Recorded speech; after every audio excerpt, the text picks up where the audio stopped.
성도 여러분 안녕하세요. 말씀 묵상 리바이블입니다.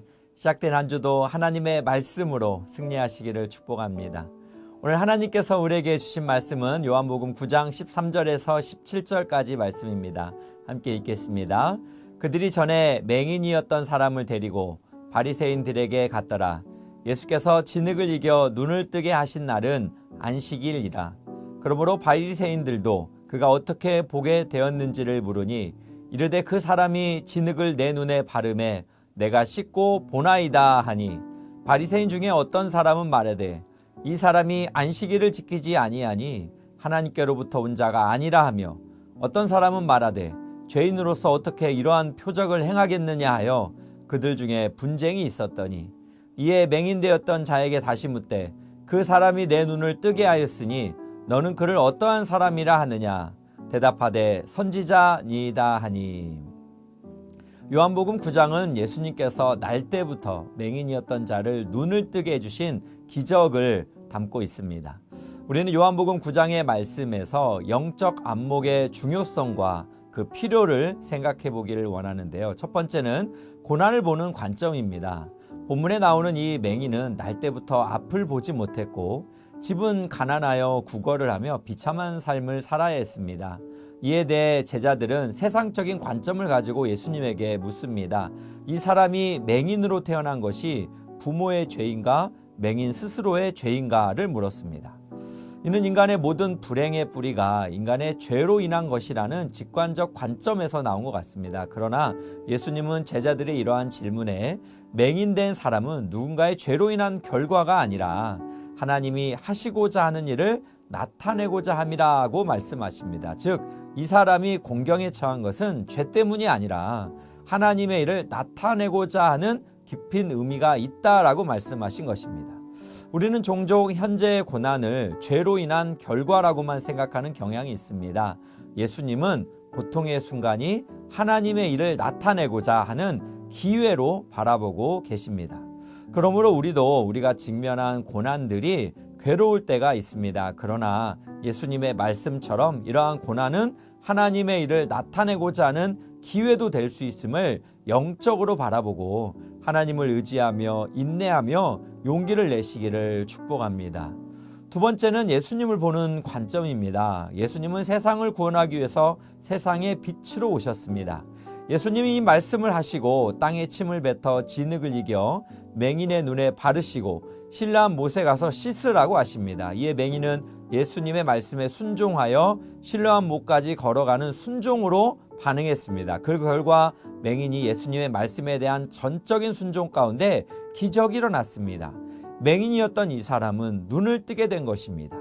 맹인이었던 이 사람에게 하나님의 창조 세계의 아름다움을 직접 볼 수 있는 은혜가 임한 것입니다. 그런데 오늘 본문에서 우리는 누가 맹인인가를 생각해 보고 싶습니다. 태어나면서부터 맹인이었던 이 사람은 가난하여 구걸하며 지내는 비참한 인생이었으나 예수님을 만나고 육체의 시력을 얻게 되었습니다. 그리고 그는 한 단계 더 나아가 하나님이 보내신 자가 아니고서는 그런 표적을 행할 수 없다고 생각해서 17절에 예수님을 선지자로 고백하고 있습니다.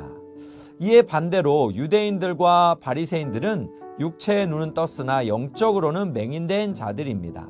날 때부터 맹인이었던 자, 즉 가난하여 구걸하던 자가 눈을 뜨게 되었으면 모두가 환대하고 기뻐했어야 하는데, 예수님이 맹인의 눈을 뜨게 한 날이 안식일이라는 이유로 예수님을 문제 삼습니다. 그들은 사람을 살리는 것보다 자신들의 집단 이익과 자기들이 만든 오랜 전통을 더욱 중요시하기에 안식일에 노동을 하지 말아야 한다라고 하며, 예수님이 침을 뱉어 진흙을 이기게 하신 것은 노동으로 간주하며 예수님이 안식일법을 어겼으므로 하나님으로부터 본 자가 아니라고 주장합니다. 그러나 다른 일부 사람들은 그가 죄인이라면 어떻게 그 같은 표적을 행할 수 있는가 의문시하면서 서로 분쟁을 합니다. 우리는 이 분쟁 속에서 유대인들과 바리새인들이야말로 세상의 빛으로 오신 예수님을 보지 못하고 자기들의 눈앞에 이익과 생각의 틀 안에 갇혀버린 어리석은 영적인 소경임을 결론지을 수가 있습니다. 사랑하는 성도 여러분, 우리도 하나님의 기이한 일들을 영적으로 보는 안목이 없다면 유대인이나 바리새인처럼 영적인 소경이 될 수 있습니다. 또한 자신의 오래된 고정관념에 사로잡혀 하나님의 거룩한 뜻과 계획을 보지 못하면 하나님에 대한 불신과 오해로 신앙은 영적인 침체를 경험할 수도 있습니다.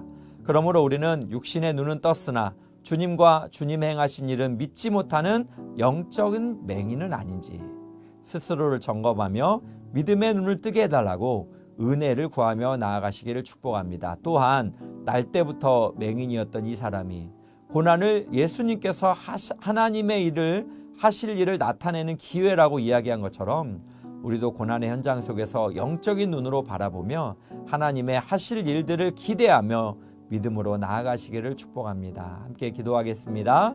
사랑의 하나님, 우리의 영안이 매우 어둡습니다. 영적 소경으로 하나님의 뜻은 보지 못하는 유대인들과 바리새인과 같은 어리석음을 용서하옵시고 십자가의 은혜로 하나님의 창조의 아름다운 세계를 보게 하옵소서. 현재의 고난마저도 하나님의 하실 일들을 기대하며 믿음으로 순종의 삶을 살아가게 하옵소서. 예수님의 이름으로 기도합니다. 아멘.